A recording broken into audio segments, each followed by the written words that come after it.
এই মানুষটা এখন বাকি জীবন মানুষ হয়ে বাঁচতে চায়। যদি পারো আমাকে ক্ষমা করে দিও। সবাই নিয়ে ওই বাসায় সুন্দর করে বসবাস করবা।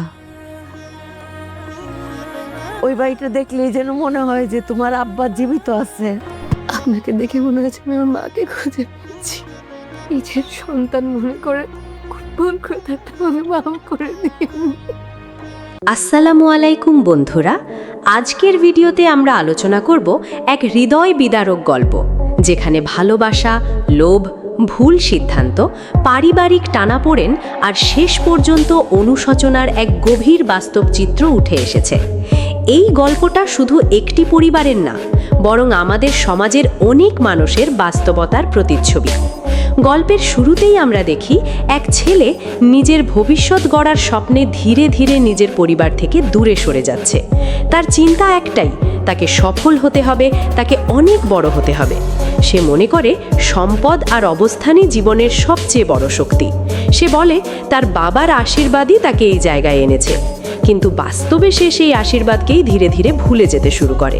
সে পরিবারের ফোন ধরা বন্ধ করে দেয়, খোঁজ নেয় না, এমনকি তাদের কষ্টের কথাও জানার চেষ্টা করে না, কারণ তার মাথায় তখন একটাই চিন্তা, কিভাবে সম্পত্তির কাগজ নিজের হাতে আনা যায়। এই জায়গাটাতেই গল্পটা আমাদের একটা কঠিন সত্যের মুখোমুখি দাঁড় করায়। যখন মানুষ নিজের লক্ষ্য পূরণে অন্ধ হয়ে যায়, তখন সে বুঝতেই পারে না সে কাকে হারাচ্ছে। ছেলেটিও ঠিক সেটাই করে। সে ভাবে সময় আছে, সুযোগ আছে, একদিন সব ঠিক করে নেবে, কিন্তু জীবন সবসময় সেই সুযোগ দেয় না। হঠাৎ করেই একদিন খবর আসে তার বাবা আর বেঁচে নেই। এই একটি মুহূর্ত পুরো গল্পটাকে বদলে দেয়। চারপাশের পরিবেশ মুহূর্তেই ভারী হয়ে যায়, কান্না, শোক আর অবিশ্বাসে ভরে ওঠে সবকিছু। বিশেষ করে তার মা, যিনি স্বামীর মৃত্যু কিছুতেই মেনে নিতে পারছেন না। তার প্রতিটা কথা, প্রতিটা কান্না যেন বুক ভেঙে দেয়। তিনি বারবার বলেন যদি টাকা দরকার হতো সব দিয়ে দিতেন, কিন্তু কেন তার জীবনের সঙ্গীকেই কেড়ে নেওয়া হলো। এই সংলাপগুলো শুধু দুঃখ প্রকাশ করে না, এটা একটা ভাঙা মানুষের অসহায়ত্বকেও প্রকাশ করে। এদিকে ছেলেটি যখন বাড়িতে ফিরে আসে, তখন তার ভেতরের সব শক্তি ভেঙে পড়ে। সে আর সেই আগের আত্মবিশ্বাসী মানুষটা থাকে না। বাবার নিথর দেহের সামনে দাঁড়িয়ে সে বুঝতে পারে সে কত বড় ভুল করেছে। সে বাবাকে ডাকতে থাকে, একটা সুযোগ চায়, একবার কথা বলতে চায়, একবার ক্ষমা চাইতে চায়, কিন্তু বাস্তবতা হলো তখন আর কিছুই করার থাকে না। এই দৃশ্যটা এতটাই আবেগঘন যে যে কেউ নিজের জীবনের সাথে মিল খুঁজে পেতে পারে। এই গল্পে আরেকটা গুরুত্বপূর্ণ দিক হলো প্রতিশ্রুতির মূল্য। বাবা সব সময় তাকে শিখিয়েছিলেন কথা দিলে তা রাখতে হয়, সম্পর্ককে গুরুত্ব দিতে হয়, কিন্তু ছেলে সেই শিক্ষাকে অবহেলা করে।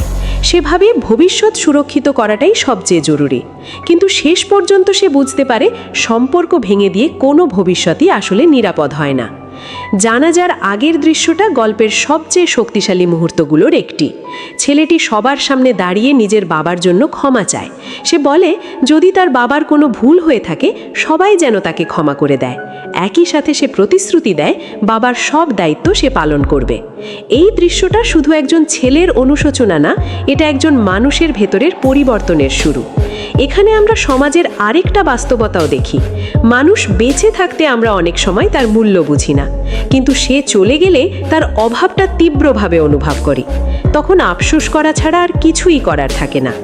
গল্পের শেষে ছেলেটি তার মায়ের কাছে ক্ষমা চায়, নিজেকে পরিবর্তন করার প্রতিশ্রুতি দেয়।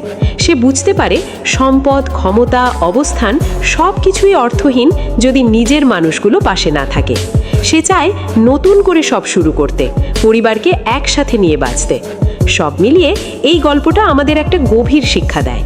জীবনে সফলতা গুরুত্বপূর্ণ, কিন্তু তার চেয়েও বেশি গুরুত্বপূর্ণ সম্পর্ক, ভালোবাসা আর দায়িত্ববোধ। কারণ জীবন খুবই অনিশ্চিত, কখন কোন সুযোগ শেষ হয়ে যায় আমরা কেউ জানি না। আগামীতে কি হতে পারে? এই ছেলেটি কি সত্যিই নিজের ভুল থেকে শিক্ষা নিয়ে বদলে যাবে, নাকি আবারও পুরনো পথে ফিরে যাবে? আর তার মা কি তাকে ক্ষমা করতে পারবে? আর এই ভাঙ্গা পরিবার কি আবার এক হতে পারবে? এই প্রশ্নগুলোই এখন গল্পের সবচেয়ে বড় আকর্ষণ। ভিডিওটি ভালো লাগলে অবশ্যই লাইক, কমেন্ট এবং শেয়ার করবেন। আপনার মতামত জানাতে ভুলবেন না। আর এমন আরও আবেগঘন ও বাস্তবধর্মী গল্প পেতে আমাদের চ্যানেলটি সাবস্ক্রাইব করে পাশে থাকুন। ধন্যবাদ।